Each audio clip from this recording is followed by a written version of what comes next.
How's it going, everyone? Today, I am bringing to you my troubleshooting steps and or possible resolutions that you can come to get rid of Modern Warfare 2's error code 0x887a0005.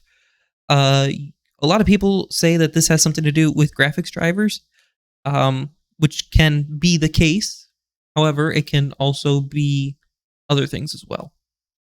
So, with that being said, the first two main things that I cannot stress is you check for system updates. Any updates that you have for your system, update here. Anything for Windows 10 or 11, come check for an update. Another thing, your graphics drivers. If you have not updated them in God knows how long, they're probably outdated to the point to where you cannot run the game, because after an extent you will get an error code from Modern Warfare 2 launching it that will say, please update your drivers. Now, you can absolutely tell it to kick rocks and you can continue to play the game.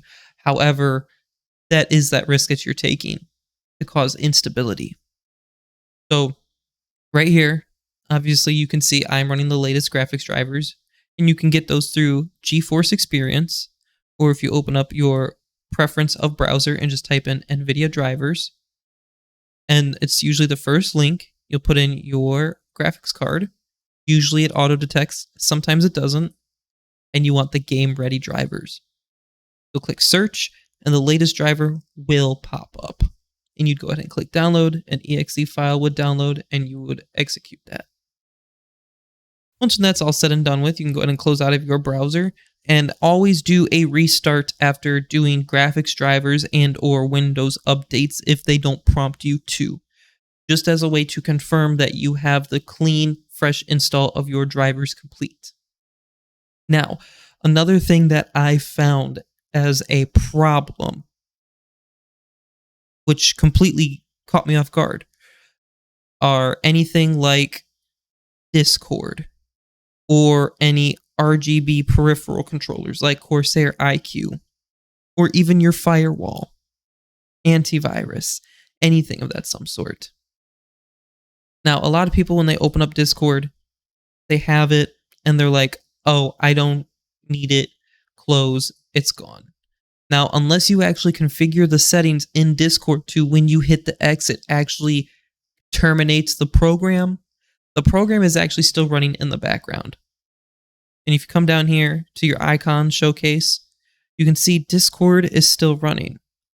Now, for me, that was my problem. I right-clicked and I closed out of Discord, and I was able to play about 3.5, 4 hour long session consecutively with no crashes.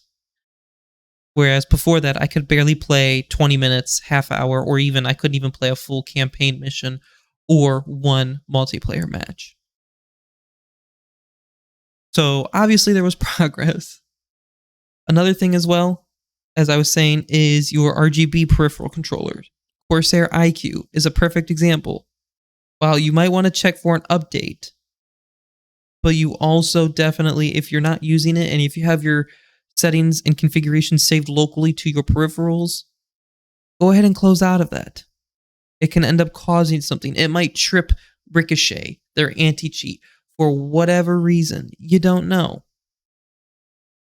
And then also with any antivirus software, any anti-malware, antivirus firewalls, that whole 9 yards. If you don't want to disable it, put it on a whitelist. Put the Call of Duty application on a whitelist. And just say, go ahead and turn off your protection until you reboot. That kind of thing. Now, after all of that's said and done, when you come here to Steam and you want to launch Modern Warfare 2, always remember to right-click, go to not any of these, unless you're allowing your firewall or antivirus to access any pass-through, which would be in your browse local file directory, and it would be COD. But it's not this one. you're going to Properties. You'll go to Local Files, and just as a verification method to make sure everything is there, before you even launch, after doing everything here, go ahead and verify the integrity of your game files.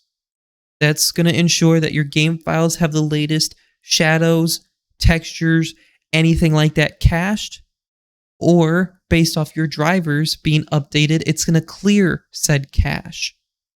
And then when you go in, it's going to prompt you and say an update is required, a restart, which will relaunch your game, and you'll see that your shaders will start recompiling and composing and downloading. Now, with that being said, those are all the common issues and solutions that I have found to be a resolution to help me be able to play the game. If you guys found anything else, put it down in the comments. Share your information. Pass it around. If you have any difficulties, put them in the comments. Someone might help somewhere. I might be able to help you. And if it worked for you, let us know. Let us know in the comments. And definitely spread the word. Hit the like button. Let's get the word spread out so people can play Modern Warfare 2. While it's a very competitive game, it's also very fun to play, especially when you're able to play it for hours on end without any crashing. With that being said, guys, take care.